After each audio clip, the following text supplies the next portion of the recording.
Seattle Unity. And hi to the online people. You are also Seattle Unity. I just can't see you. Let's sing together, Yes, God, if you know it. Sing along as soon as you can. And let's all stand as you are able. Yes, God. Yes, God. From the bottom of my heart to the depths of my soul. Yes, God. Completely yes. My soul says yes. Sing it again. Yes, God. Yes, God. Yes, God. From the bottom of my heart to the depths of my soul. Yes, God. Completely yes. Completely yes. My soul says yes. I'm going to sing a verse. It goes like this. Not my will, God, but thy will be done. And no more I, now it's Christ who lives in me. God, I give my everything to you. Oh, I am surrendered completely through and through. Sing to me, yes, God. Yes, God. From the bottom of my heart to the depths of my soul. Yes, God. Completely yes. Completely yes. My soul says yes. Let us pray. And so we take a moment to turn our attention within as we know the truth of our opening statement. So let's affirm it together. There is but one presence and one power in my life and in the universe, God the good, omnipotence. Let's sing this again a couple more times. We'll do it once real quiet. This is a good moment to use your song as a prayer for someone who's not in the room, maybe even someone who's not on the planet anymore. But it's a little prayer, sending it away to someone else that you think needs it. 1, 2. Yes, God. Yes, God.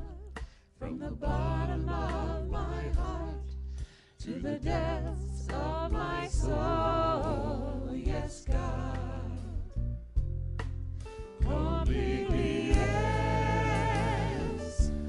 My soul says yes. Yes, God. Yes, God. Yes. Yes, God.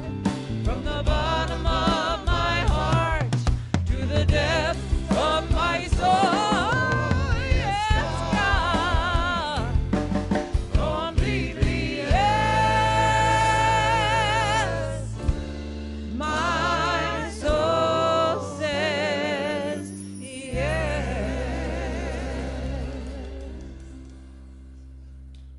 Done. Please be seated. Good morning and welcome to Seattle Unity, both in-house and at home. So let's turn to our vision statement together. We are an inclusive and accessible spiritual sanctuary for all ages and stages of life. We offer spiritual practices and a community that honors diversity and encourages self-empowerment. Together, we create a world that works for all. Can I get an amen? Amen. All right. So I want to welcome everyone who's here as well as those who are watching online. And if you're watching online, please type in any prayers and where you're watching from. And I'd like to know, so we want to welcome some of our, Aiden is here. Aiden, wave. Aiden grew up in the church. He is now grown up. So welcome. So do we have any other visitors with us here this morning? Could you raise your hand?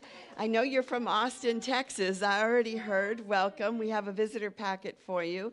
And who else? And where are you? Salt Lake City. Welcome. Keep your hands up so our usher can find you and bring you a welcome packet. So thank you for being with us. If you're in town, come back at least 3 times. And we invite you to go to the 3rd floor following the service. There's always coffee, tea, and goodies up there. I know there's a salad up there because we made one yesterday for the board retreat, and we still have salad left. So, all right. So just a couple of announcements. We are going to the Mariners game July 23rd. It's a Wednesday afternoon game, so if you want tickets, please come see me and or go to the website. And we're having a membership class on March 16th following the service at 11:30. It'll be about an hour. It's like an orientation. So if you're not a member and you're considering joining, please come and learn more about Unity. Also, Diane and I are hosting a volunteer appreciation dinner. How many of you were there last year? It was really good, wasn't it? Yes. So we're having it on March 20th, which is the spring equinox. And so it's going to be spring themed is going to be the meal. That said, now I'd like to introduce Scott Caldwell, who has an announcement about stewardship.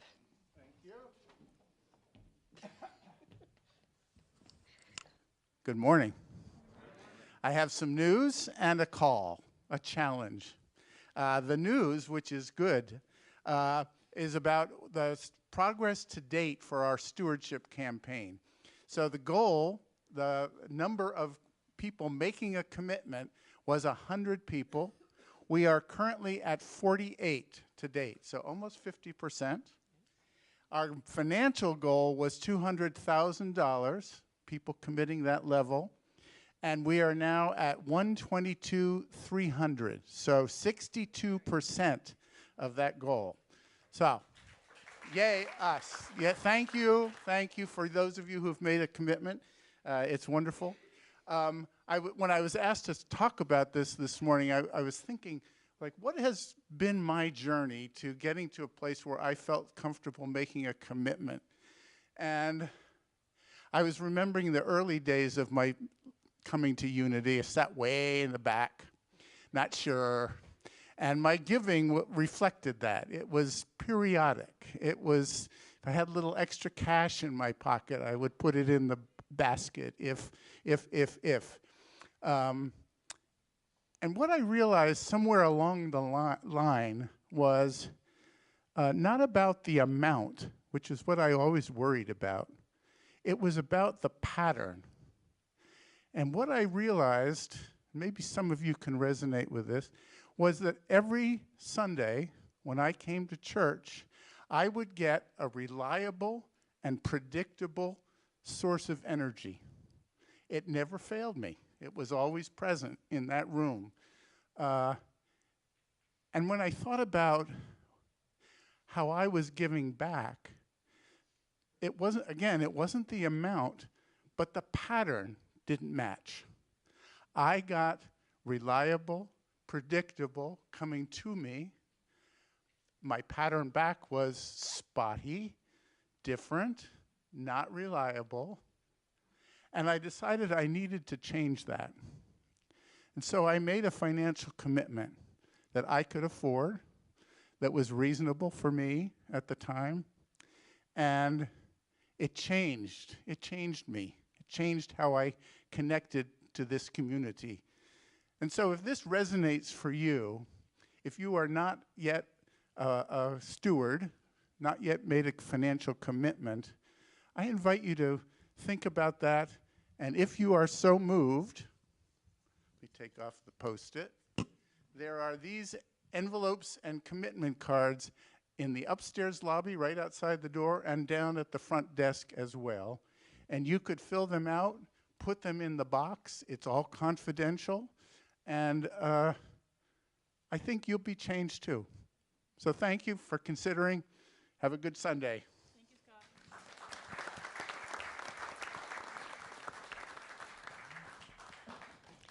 Thank you, Scott. And for those who are on live stream at home, you can give through the website. You can also sign up for stewardship there. We'd love to have you.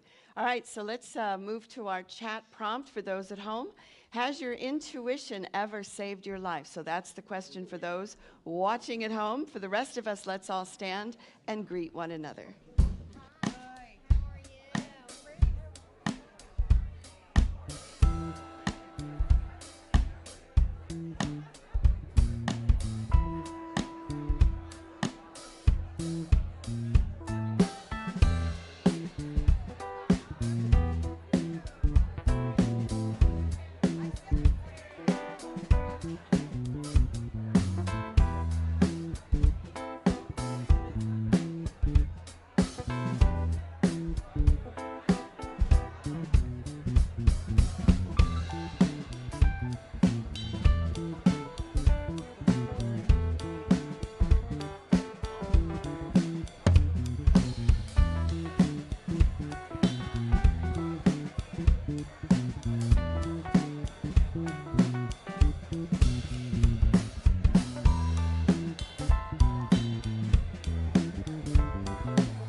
So everyone, please stay standing as you're able.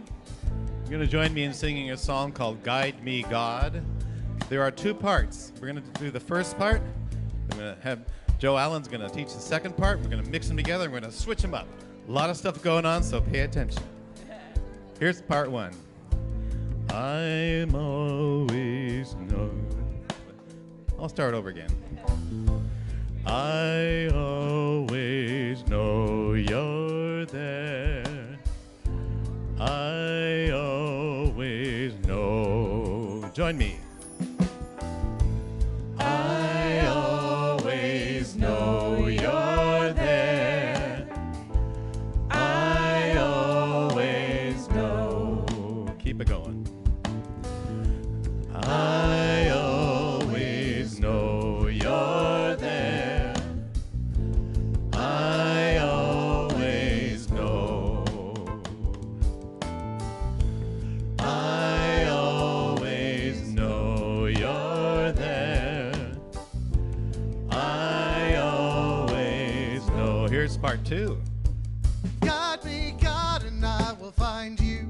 Guide me, God, and I will find you. Guide me, God, and I will find you. Guide me, God. Everyone. One more time. Guide me, God, and I will find you. Guide me, God, and I will find you. Guide me, God, and I will find you. Guide me, God. Guide me, God. Guide me, God, and I will find you. Guide me, God, and I will find you. Guide me, God, and I will find you. Guide me, God. One more time. Guide me, God, and I will find you. Guide me, God, and I will find you. Guide me, God, and I will find you. Guide me, God. Now we're going to do it together. You pick a part. Either one. I always know you're there. That's not mixed. I always know. We're on part one right now. Do two of those and we'll mix them. I always know you're there. I always know. Now some of you do Guide Me, God, and some of you do I always. Guide me, God, and I will find you. Guide me, God, and I will find you. Guide me, God, and I will find you. Guide me, God. Guide me, God, and I will find you. Guide me, God, and I will find you. Guide me, God, and I will find you. Guide me, Now switch parts. Sing the other part. Guide me, God, and I will find you. Guide me, God, and I will find you. Guide me, God, and I will find you. Guide me, God. Oh, Guide me, God, and I will find you. Guide me, God,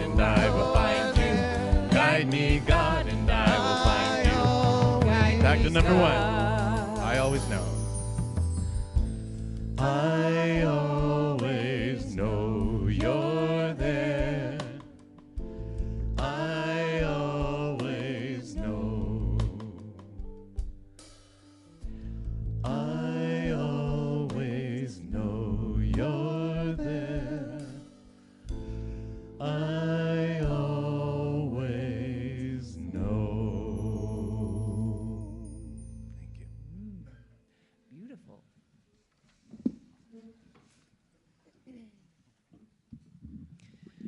We're about to move into a more contemplative part of our service, and it will include a 3 to 4 minute silent meditation. So I encourage you to prepare yourself right now. You can take off any outerwear, get comfy in your chairs. If there's any sort of like crackling cough drop thing, pull that out now. No rappers. And we'll have a chant that helps the room unify together, but the first step comes from a reading by one of our community guides that I'm sure you have seen several times. This is Ray Taltone.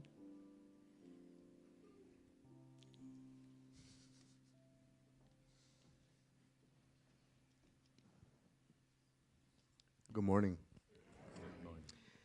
So today's reading, which is titled Guidance, comes from Daily Word. My spiritual intuition is my guiding light. When I quiet my mind, I hear wisdom and feel the deep knowing that comes from God within. Like a car's headlights illuminating the road before me, my insight and intuition guide me through darkness. The lights do not show the entire drive, and yet I trust the journey. I do not need to see the whole path to move in the right direction. Indwelling Spirit is my trusted guide. I focus on what is before me. I do one thing at a time and keep moving forward. I don't think about where I've been or feel in a hurry to get where I'm going. Even if I am unsure of what comes next, I remember I am co-creating with God. Without fail, the light of guidance reveals the next part of my journey exactly when I need it. Job 22:28 says, "You will decide on a matter, and it will be established for you, and light will shine on your ways."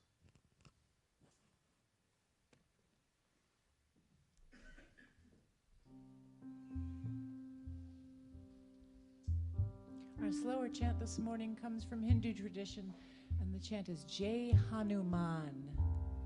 You may know Hanuman as the monkey god form. In Hindu tradition, the Hanuman aspect is of devotion and support. So imagine a friend who is incredibly supportive of you, who's also magical almost. My friend Scott is sort of magical that way, and he will introduce the song.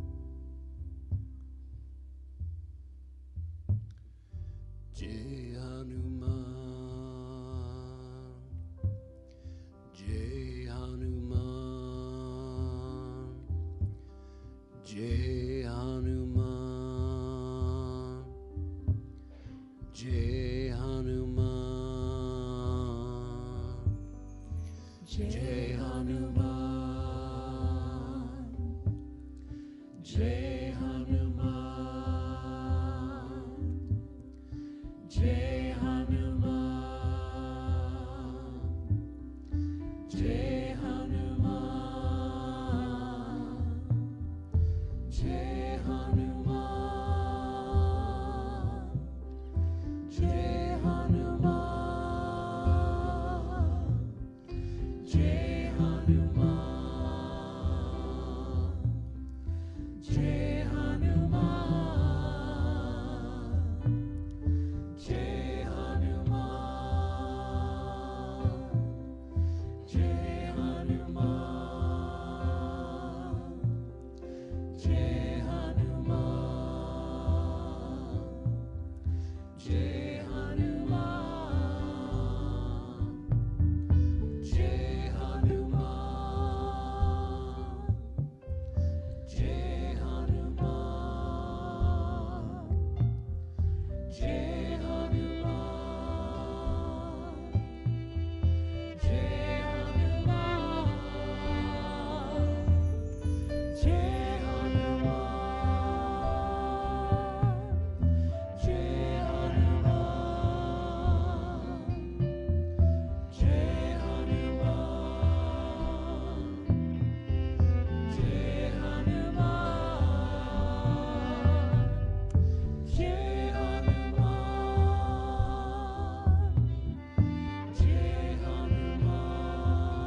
Let's give him another round of applause.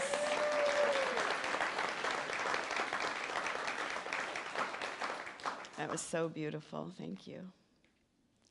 So this month we're moving into the Voices of Intuition. This year is Voices of the Divine. So I wanted to begin with the definition of intuition. Here's a couple of them. One, the ability to understand something immediately without the need for conscious reasoning. So you just know it. Another definition is a thing that one knows or considers likely from an instinctive feeling rather than from conscious reasoning. So intuition is a feeling within us that says yes or no. Perhaps you feel it in your solar plexus, in your gut, right? You start to feel like yes or no. And I'm just wondering if you've ever had the experience of having an uncomfortable experience or a feeling in your solar plexus, and you couldn't define it at the moment, but later you see that your intuition was trying to tell you something. So in other words, everything looked fine on the outside. Maybe you were with somebody and the right words were spoken, but something didn't feel right, and then later you find out that what you thought or felt was confirmed. So it's your intuition that was speaking to you. I think that our intuition speaks to us in a number of ways. Obviously through the solar plexus, through our gut, through an inner voice.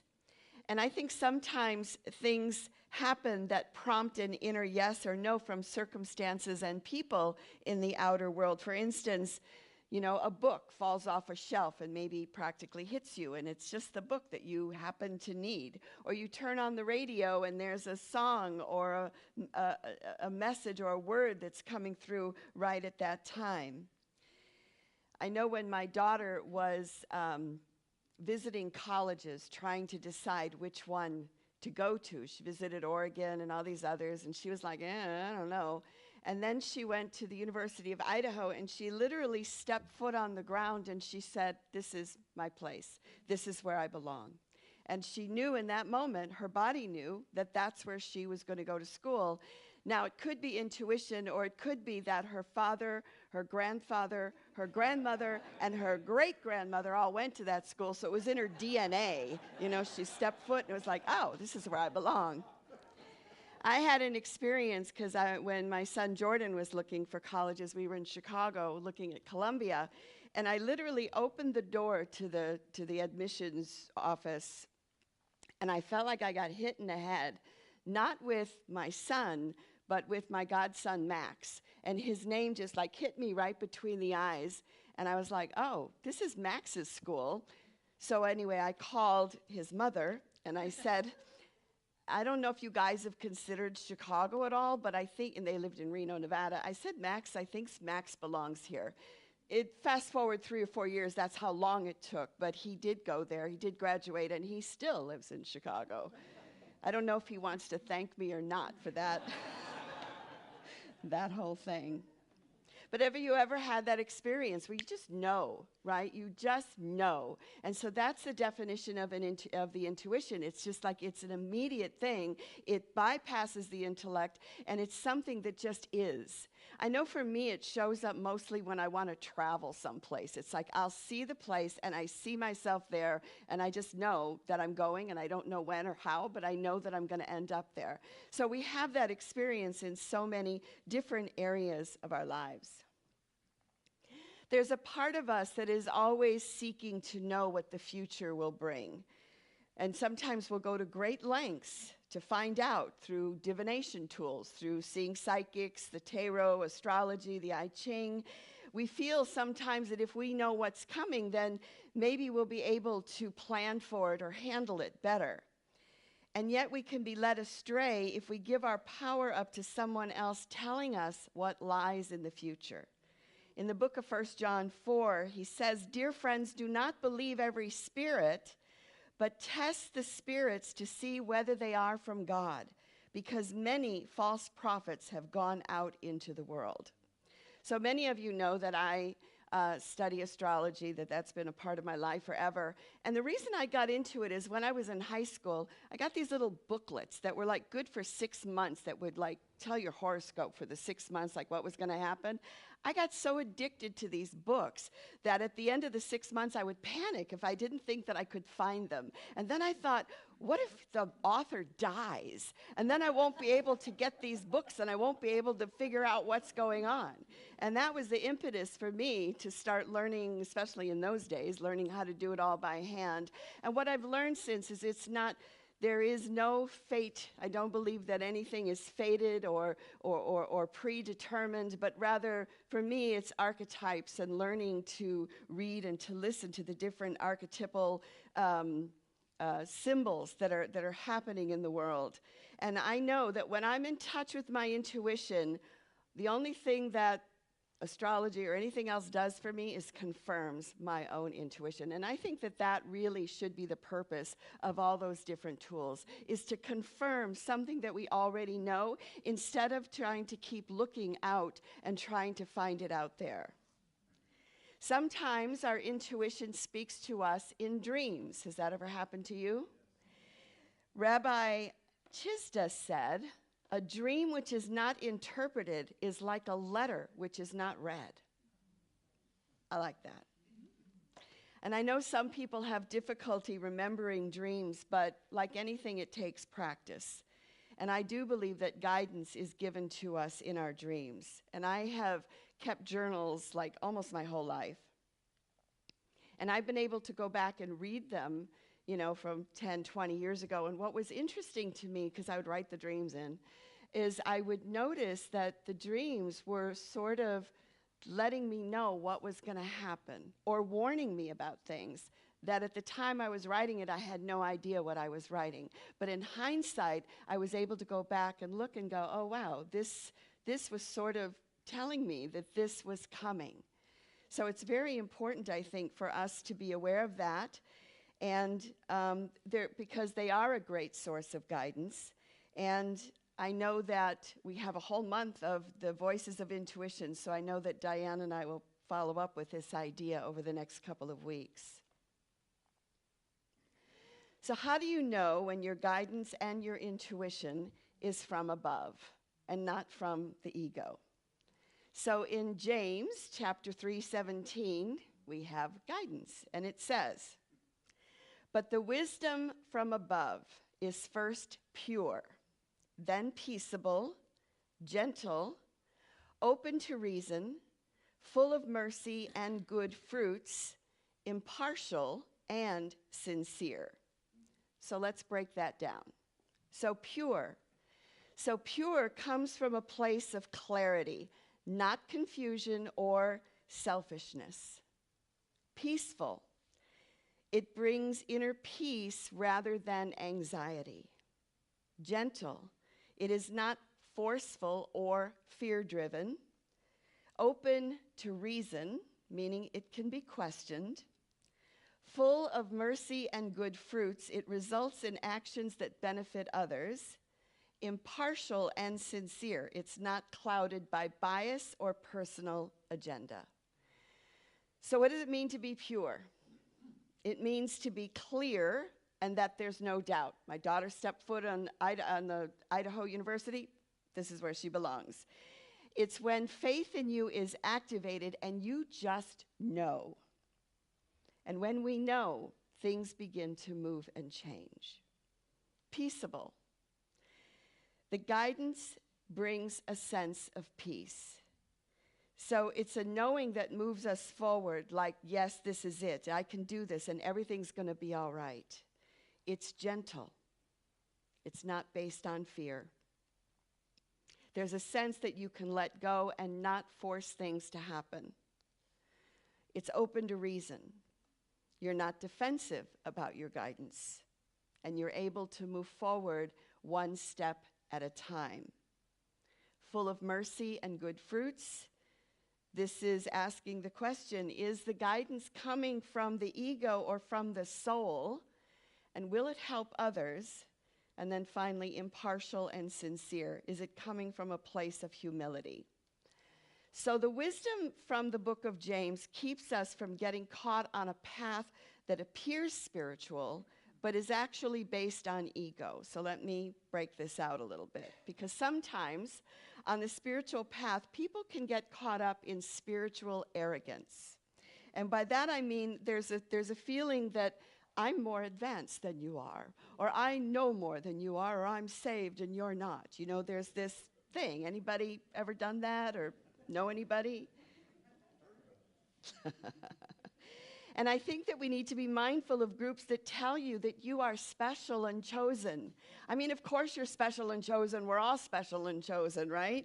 But how many organizations have been built on this idea that 144,000 are going to be saved? Whether it's because Jesus is coming back or whether you're one of the few that is going to enlighten the rest of us. So when I was living in the Shivananda Yoga Ashram in the late 70s, there was a channeler there who said she was Swami Shivananda, that he would speak through her. Now, Swami Shivananda died in the 1960s. He was a medical doctor and a Hindu master, a yoga master, and he was a pacifist. That was, you know, among many other things that he did, to the point where one time when he was giving a lecture, somebody came into the lecture hall and put a gun to his head and threatened to kill him, and he said, "Go ahead, because the only thing you're going to kill is my physical body. You cannot kill me. You cannot kill my soul." That's how much of a pacifist he was. So this channeler claimed to be Swami Shivananda, and they were called Messages from Master, and they were a big deal. Like, thousands of people would come and hear these. And these sessions were so charged with energy that the hair on the back of my neck would stand up. And afterwards, it was like the room was just charged with electricity. And at the end of them, nobody could even talk because it was so powerful. Now, the core of the message was, you are a child of light. And your job is to plant seeds of light around the planet. That's your job. So you're special. You're a child of light. You see this light in a different way, and you're going to bring this light. So that's a nice message, right? It's a really nice message. But then the message started to shift. And it shifted to the point where it said, well, there's going to be earth changes, and there's going to be earthquakes, and there's going to be all these things, and you, because you are a child of light and you're special, you need to find the safe place to be on the planet. So then that became the thing. Where is the safe place to live, right? And then from there, it was, okay, well, earth changes. You need to stockpile your food. Okay, well, that maybe makes sense. But then it shifted to, and you need to start stockpiling weapons. And as soon as the message got there, we went, I don't think that's Swami Shivananda after all.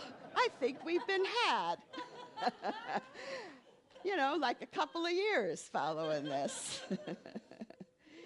So because he was a pacifist, and anyway, the whole organization actually almost collapsed after that because it was so built on this charged energy. But I'd like to examine the messages through the eye of James. Is the message pure and clear? No. It came from an external source rather than from an inner knowing. Was it peaceable or gentle? No. It created anxiety and excitement and a charge rather than discernment. Was it open to reason? No. It demanded blind faith and an unquestioning acceptance. Was it full of mercy and good fruits? Well, it was initially, but then later it shifted to fear and division. Was it So was it impartial and sincere? No. It fed the ego and created a sense of exclusivity. So in unity, we believe that the spirit of light is in all beings. The Spirit of Christ is in all beings. And the second coming isn't limited to 144,000, but to everyone. You know, in Unity, we believe the New Jerusalem, the second coming, is the awakening of the entire planet. Like we all go or nobody goes. That's how it works. Jesus said, "You are the light of the world, so let your light so shine before men that they may see your good works." So in order to listen to our intuition, we need to turn down the noise. And there's a lot of noise in the world right now. And many people are confused about what to do. And that's why it's important to take time to be quiet so that you can get clear about what your next steps are, which is what Ray read from the Daily Word today. It's like, you know, just imagine that it's headlights in a car on a dark night, and you just see what's in front of you, and you take that next step. And perhaps the next steps not only are for us personally, but for our country and for the world. So there's a lot of emotional turbulence. There's a lot of fear and divisiveness in the world right now. So let's not add to it. I made the mistake of going on reels in the middle of the night when I woke up. And you know how those, what do they call the algorithms work? You watch one thing and then you get 50. And I'm like, I'm going to fall down a conspiracy hole if I don't stop myself and move to another place. So the book of James has given us a litmus test for following guidance. True divine wisdom is never fear-based or divisive. Intuition aligns with inner peace, not emotional turbulence. Wisdom from above is open to questioning and discernment, and the true voice of God leads to love, compassion, and service, not ego, power, or control. So again, the definition of intuition is the ability to understand something immediately without the need for conscious reasoning. I have faith that as we, as people, take time to be centered and clear, that we're going to know what steps to take. Not in a crazy, fear-driven way, but from a place of clarity and a place of faith. So I'd like us to be centered for a moment. And I'd like for you to think about the many times that you knew what to do in your life. Maybe it was what school to attend, and you just knew. Maybe it was who to marry. Maybe it was the calling of your career. Maybe it was a place to live. But I'd like you just to sit with that for a moment and just be aware and feel those times when you knew what to do immediately. No question. It was clear, it was pure, it was without ego.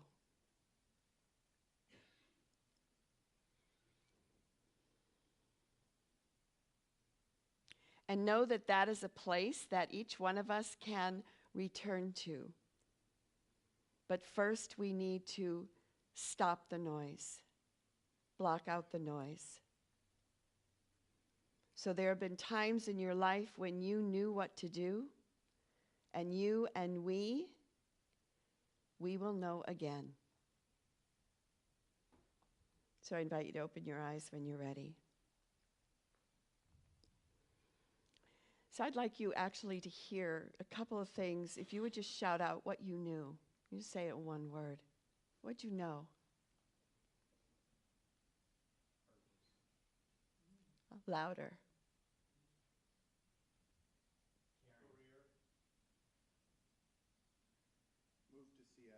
Move to Seattle.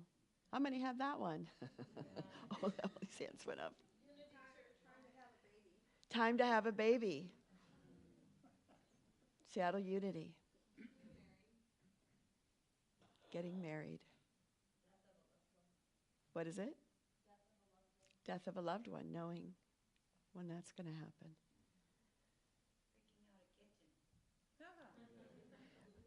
Breaking out a kitchen? Picking out a kitchen. Say, hey, those are my cabinets. Oh, a kitten? No, she said kitchen. Kitten.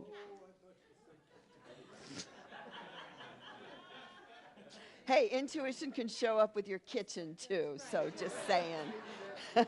That's where I'm headed. One more.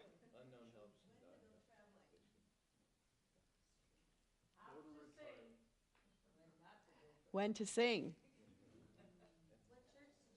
What church to join. NGU. To foster parent. Where to live next. When to retire. So hear these and feel it, that it's coming from a place of knowing that every word that people are speaking is coming from that sure place.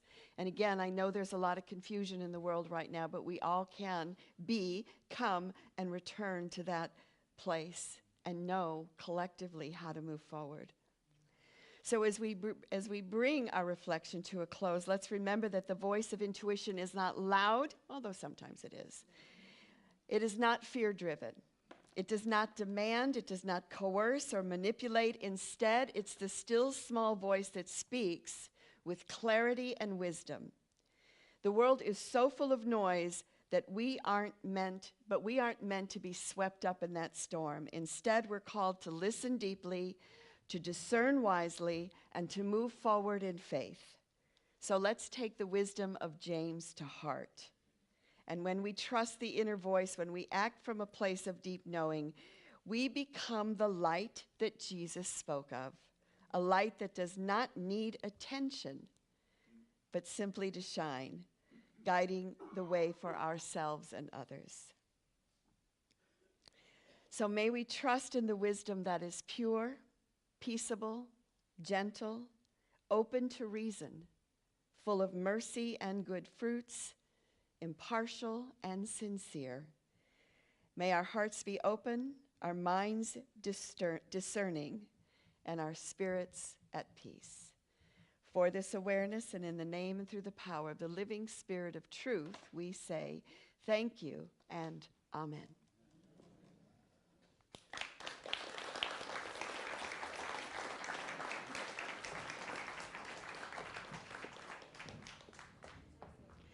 So Scott talked earlier about our stewardship, and so again, we're grateful for your commitment and for your generosity, and just know that this too is a spiritual practice, that the giving of our offering is the practice of generosity. We create a space that we give and then we also receive. So let us affirm our offering statement together. I give willingly, joyfully, and lovingly, knowing that God is the constant source of my supply. I give with graciousness and receive with gratitude.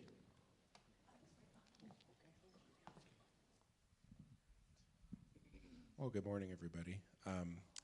My name's Grant, and I just wanted to share with you this morning, I'm going to be playing a piece from Bach's Third Cello Suite in C major, and it's called the Beret. So hope you enjoy.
So will our chaplains come forward and stand with me as we pray? And just for everybody in the room, if you're needing prayer, please see one of our prayer chaplains. They're wearing the purple stoles. So we want to do a shout out to Marcia in West Seattle, Diane Northgate, Margaret in Corvallis, Oregon. Louise was here with us over the weekend leading our board retreat. She's back in Oregon right now. Colleen Deanna in Miami. Louise, I already said. Kathy in West Seattle. Heidi in Milton. Hi, Heidi. John and Suzanne on Vashon. MJ's in Greenwood. Feminam is in Shasta. Heitor is in Brazil. Casey, Jenna is in Edmonds. Rose is in Bellevue. And Dana. Yay, hi. So let's take a moment as we become still and we offer up a prayer of thanksgiving for our offering and dedicating and consecrating these gifts to the will, the work, and the way of the living Spirit of truth. And so we turn our prayers now to those who have requested prayer. So I invite you to move to your heart as we bless the Kimbrough family, Scott, Hannah and Henry, Beth and Bruce. I ask that we hold Jerry in our hearts. He made his transition. We see him filled with light and free, and his family and friends being upheld and comforted by Spirit and their community. We hold in our prayers Anne and Michael, Scott, Martha, Tim and family, Marcia, Colette, Faith and Sabina, Gary, and anyone else who comes to mind. Speak their names now.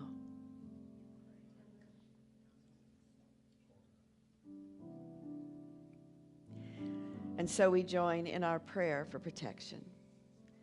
The light of God surrounds us. I am light. The love of God enfolds us. I am love. The power of God protects us. I am power. The presence of God watches over us. I am presence. Wherever we are, God is, and all is well.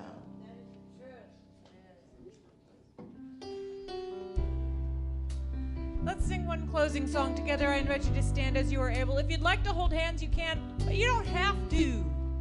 You're allowed to do whatever you want. Do what you want. We're going to sing All Is Well together. And just a special note, NGU means Next Generation Unity. Any of you, and that's 18 to 40, right? So if you are age 18 to 40 and you are, yeah, you are, I can see you, the three of you are. Come and talk to Aiden up here about NGU, or just meet Aiden. We don't get him all that often, but he's, what are you? You're the national head of NGU? He's the national head of NGU. We raised him here. He was this big when I came here. Now he's a little bigger. Let's sing All Is Well.